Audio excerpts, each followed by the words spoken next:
వీరు మాట్లాడేటువంటి సందర్భంలో ముఖ్యమంత్రి గారి ప్రసంగాలు చాలా భయంకరంగా మాట్లాడుతుంది ఏదో అన్నాడు సార్.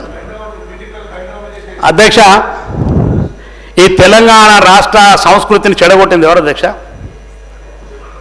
తెలంగాణ రాష్ట్ర సంస్కృతిని, తెలంగాణ భాషని, యాసని వాళ్ళ స్వార్థం కోసం వాడుకొని కనీసమైన సంస్కృతి లేకుండా చేసింది వారు అధ్యక్ష. అక్కడ కూర్చొని ఉన్నప్పుడు వారే అధ్యక్ష. కేసీఆర్ గారి తెలంగాణ భాష అందరికీ మనం తిట్లు నేర్చుకునే భాష నేర్పింది కేసీఆర్ గారు అధ్యక్ష. ఆయన బండి సంజయ్ గారు పాపం ఎక్కడ బయట మాట్లాడిన మంత్రి గారు మాట్లాడే అధ్యక్ష, ఆ చేయి నరికేస్తానండి అధ్యక్ష. నువ్వు గ్లాస్ అందించినారా, నీ చేయి నరికేస్తానన్నాడు అధ్యక్ష. నేను చూసిన అధ్యక్ష, టీవీలో రికార్డు చూడండి మీరు.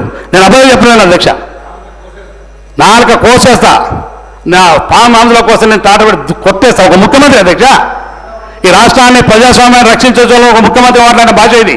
ఇలా రేవంత్ రెడ్డి గారి భాష గురించి మాట్లాడే నైతిక హక్కు మీకు లేదు. ముందు ఈ రాష్ట్రానికి భాష నేర్పింది, యాస నేర్పి తెలంగాణ ప్రజలను చెడగొట్టింది వీరు అధ్యక్ష.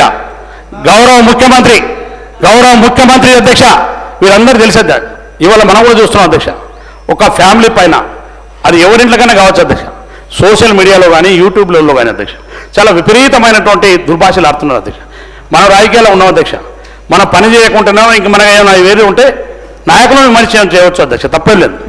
కానీ కుటుంబంలో ఉన్న ఫ్యామిలీని మొత్తం చేసి వాళ్ళను విపరీతమైనటువంటి అంటే తట్టుకోలేని పరిస్థితి తీసుకొచ్చినట్టు అటువంటి పరిస్థితులు కుటుంబం నన్ను లాగినటువంటి ముఖ్యమంత్రి గారు మాట్లాడితే వీళ్ళు సమరించి మాట్లాడుతున్నారు అధ్యక్ష. రేపు మీ ఇంట్లోనో, మీ కేసీఆర్ ఇంట్లోనో మీకు మీరు మాట్లాడితే ఎట్లా ఉంటారా? మీరు ఏం భాష మాట్లాడుతున్నారు అధ్యక్ష? మీరు ఇలా ముఖ్యమంత్రి గారు మాట్లాడే వారి బాధ, వారి ఆవేదన మీకు జరిగితే కానీ తెలియదు అధ్యక్ష. అది ఆ బాధ కష్టం. ఇవాళ ముఖ్యమంత్రి గారి గురించి, భాష గురించి మాట్లాడే ముందు మీ కుటుంబాల్లో ఆ బాధ కష్టం వస్తే ఎట్లా ఉంటుందో ఒకసారి ఆలోచన చేయండి అధ్యక్ష. ఈ భాషని, యాసని తెలంగాణ రాష్ట్రాన్ని పూర్తిగా చెడగొట్టి తెలంగాణ రాష్ట్ర ప్రజల్ని ఒక విపరీతమైన ఒక దుర్భాగ్యమైనటువంటి పరిస్థితులు తీసుకుపోయింది ఆనాటి ఉన్నటువంటి ముఖ్యమంత్రి, ఆనాటి ఉన్న పరిపాలకులు అని చెప్పి ఈ సందర్భంగా తెలియజేస్తున్నాను అధ్యక్ష.